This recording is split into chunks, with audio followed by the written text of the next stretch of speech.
SP এবং ওসিরা বিএনপির পা চাটতে চাটতে তারা ব্যস্ত হয়ে যাচ্ছে। আমরা দেখলাম হাদি ভাইয়ের জানাজায় মানুষের স্বতঃস্ফূর্ত অংশগ্রহণ। বাংলাদেশের বিভিন্ন প্রান্ত থেকে মানুষ স্বতঃস্ফূর্তভাবে হাদি ভাইয়ের জানাজায় অংশগ্রহণ করেছে। কাউকে বিরিয়ানির প্যাকেট দিয়ে, পকেটে টাকা গুঁজে দিয়ে, চাঁদাবাজির স্পন্সর বাস দিয়ে তাদেরকে জানাজাতে অংশগ্রহণ করাইতে হয় নাই। সেজন্য যারা জনগণ বিচ্ছিন্ন, যারা হাদি ভাইয়ের নামটা পর্যন্ত উচ্চারণ করতে পারে না, ইনকিলাব মঞ্চের নামটা পর্যন্ত উচ্চারণ করতে পারে না, যারা জানে না হাদি ভাইয়ের সাথে এই জাতির সম্পৃক্ততা, এই বাংলাদেশের ভবিষ্যৎ পুনর্গঠনে হাদি ভাইয়ের চিন্তা মনস্তত্ত্ব কতটা প্রতিফলিত হয়, যারা এই জিনিসটা ভাবতে পারে না তাদের কাছে হাদি ভাইকে গিরিগিরি মনে হবে। এই জনগণ বিবর্তিত, জুলাই বিবর্তিত, দুর্নীতিগ্রস্ত, চাঁদাবাজদের দলে এই নিরুপদের মতো নেত্রীরা আমাদের জনাকাঙ্ক্ষার বিরুদ্ধে সবসময় অবস্থান নিয়েছে। তাকে এই বক্তব্যের জন্য তাকে প্রকাশ্যে ক্ষমা চাইতে হবে। আসলে আপনাদের স্বভাবচিতই মানুষকে টাকা দিয়ে প্রোগ্রামে নিয়ে আসতে হয়, বাস ভাড়া করে প্রোগ্রামে নিয়ে আসতে হয়, বিরিয়ানি দিয়ে প্রোগ্রামে নিয়ে আসতে হয়, চাঁদাবাজি করে বাস ভাড়া করে প্রোগ্রামে নিয়ে আসতে হয়। সেই জায়গা থেকে যখন সারা বাংলাদেশ থেকে জনসাধারণের মতো হাদি ভাইয়ের জানাজাতে লক্ষ লক্ষ মানুষ উঠে, তখন তারা সেটাকে ধরে নেয় যে চাঁদাবাজের টাকায় হয়তো এই জনসমাবেশ করা হয়েছে। প্রিয় ফেনীবাসী, এই সম্ভাব্য যারা ফেসিস্টদের মতো করে কথা বলে, সাইদকে যেভাবে অপ্রাসঙ্গিক করে তোলা হয়েছে, তোলার চেষ্টা করা হয়েছে, হাদি ভাইকে যারা অপ্রাসঙ্গিক করে তোলার চেষ্টা করে, তাদের সম্পর্কে আমাদেরকে সচেতন থাকতে হবে। প্রিয় ফেনীবাসী, আমরা দেখেছি হাদি ভাইয়ের হত্যাকাণ্ডের পরে এখনো পর্যন্ত আমরা কোন দৃশ্যমান অগ্রগতি দেখতে পাইনি।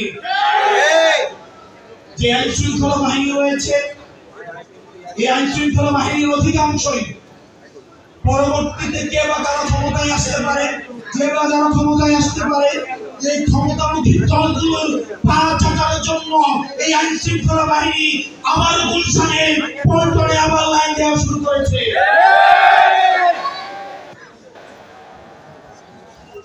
এই হাদি ভাইয়ের হত্যাকাণ্ডের সাথে যারা জড়িত, যারা অর্থদাতা, যারা বিদেশে বসে সেটির পরিকল্পনা করেছে, তাদেরকে অতি বিলম্বে তাদেরকে গ্রেফতার করতে হবে। প্রিয় ফেনীবাসী, আগামী যে আমাদের দীর্ঘদিনের আকাঙ্ক্ষিত যে নির্বাচন, সেই নির্বাচনকে সামনে রেখে আমরা দেখতে পাচ্ছি বিভিন্ন ভাবে ষড়যন্ত্র করা হচ্ছে। ভারতে বসে ষড়যন্ত্র করা হচ্ছে, ষড়যন্ত্রের জাল বিস্তার করা হচ্ছে।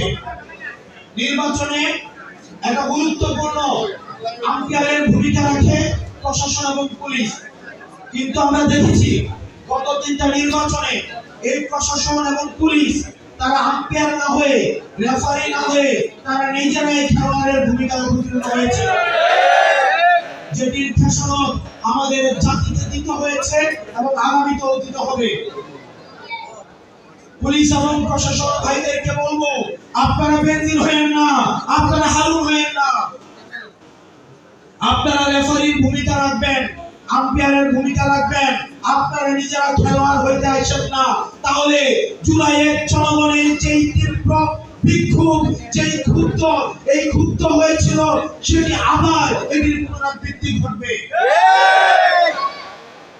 আমরা দেখেছি লটারির মাধ্যমে, একটা কন্ট্রোলড লটারির মাধ্যমে ডিসিএসপি নিয়োগ করা হয়েছে মধ্যরাতে। এই মধ্যরাতে যারা ডিসিএসপি নিয়োগ হয়েছে, আমরা তাদের আচরণকে সন্দেহজনক মনে করি। এখনই তারা একটা দলের দলদাস হিসেবে তারা মাঠে আবির্ভূত হতে যাচ্ছে।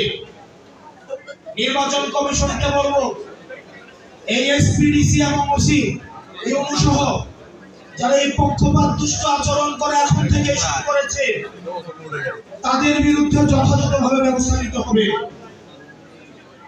এই বায়াস, এই দলের প্রতি বায়াস প্রশাসন দিয়ে, পুলিশ দিয়ে স্বচ্ছ নির্বাচন কোনোদিনও সম্ভব নয়। প্রশাসন এবং পুলিশ অবশ্যই বাংলাদেশপন্থী হতে হবে। আপনারা জুলাই আপনাদের সহকর্মীদের নিদারুণ পরিণতির কথা আপনারা ভুলে যাবেন না। আপনারা বাংলাদেশ পন্থী থাকুন। আপনারা আপনাদের কোনো দল হওয়া উচিত না। আপনারা বিএনপিরও না, জামাতেরও না, আপনারা কোনো রাজনৈতিক দলের না, এনসিপির না, আপনারা হচ্ছেন বাংলাদেশের। সুতরাং প্রশাসন এবং পুলিশকে বলবো আপনারা নিরপেক্ষ অবস্থান বজায় রাখুন। অত্যন্ত দুর্ভাগ্যজনক বিষয় হচ্ছে আমরা দেখতে পাচ্ছি কিছু কিছু জেলায়, কিছু কিছু জায়গায় এসপি এবং ওসিরা বিএনপির পা চাটতে চাটতে তারা ব্যস্ত হয়ে যাচ্ছে। বিএনপির প্রার্থীদের সুনজরে পড়ার জন্য তারা ব্যস্ত হয়ে যাচ্ছে। যারা এই কাজটা করবে আপনাদের পরিণতি বেনজিরের মতো হবে, ওসি প্রদীপের মতো হবে। আমরা গুলির মুখ থেকে ফিরে আসা, আমাদেরকে ভয় দেখায় লাভ নাই। আপনারা যারা নির্বাচন ম্যানিপুলেট করার চিন্তা করছেন, নির্বাচন যদি কোনো কারণে ম্যানিপুলেট করা হয় এই তরুণ প্রজন্ম বসে থাকবে না। প্রিয় ফেনীবাসী, আপনাদের আগামীর ভোট হোক আধিপত্যবাদের বিরুদ্ধে, আপনাদের আগামীর ভোট হোক সংস্কারের পক্ষে। আপনারা দেখতে পেয়েছেন গত ১.৫ বছর কোন কোন দল সংস্কারের বিপক্ষে অবস্থান নিয়েছে। তারা জন আকাঙ্ক্ষার বিপরীতে গিয়ে না ভোটের পক্ষে অবস্থান নিয়েছে। ছাত্রদের এবং জনতাদের দীর্ঘদিনের আকাঙ্ক্ষিত যে বাংলাদেশের স্বপ্ন সংস্কারের মধ্য দিয়ে প্রতিফলিত হতে যাচ্ছিল তারা সেটা বাধা দিয়েছে। প্রিয় ফেনীবাসী, আপনারা জানেন কারা চাঁদার টাকায় তাদের দল চলে। প্রিয় ফেনীবাসী, আপনারা জানেন প্রত্যেকটি পাড়া মহল্লায় অলিতে গলিতে ছোট ছোট ব্যবসায়ী, ভ্যানওয়ালা, চা দোকানদার থেকে শুরু করে আমাদের যত বড় ব্যবসায়ী আছে তাদের নাবিশ্বাস হয়ে গিয়েছে এই টাকাবাজ এবং দুর্নীতিবাজদের কারণে। গত ১.৫ বছর টাকাবাজ এবং দুর্নীতিবাজদের ট্রেইলার দেখিয়েছে। এটা ট্রেইলার, পিকচার আমি বাকি হে।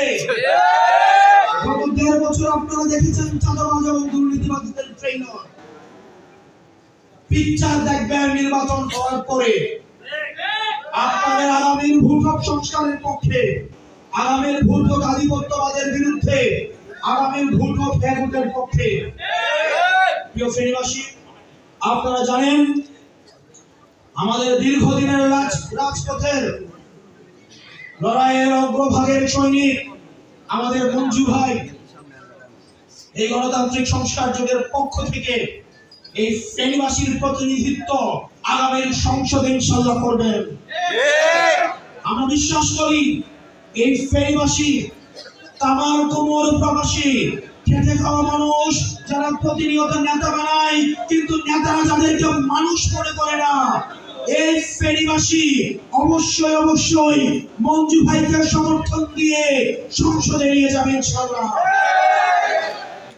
প্রিয় ফেনীবাসী, আমাদের রাজপথের লড়াই সংগ্রাম, আমরা চেয়েছি একটা ব্যালট বিপ্লব, কিন্তু আমরা দেখতে পাচ্ছি কতিপয় রাজনৈতিক দল মিলে তাদের মার্কাগুলোকে বিলুপ্ত করে দিয়ে আবার একটা দলে একভূত হচ্ছে।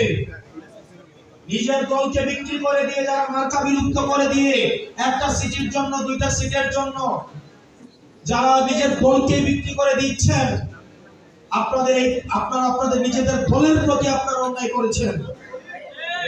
আপনারা আপনাদের নিজেদের দলের প্রতি আপনারা অবিবেচনা করেছেন।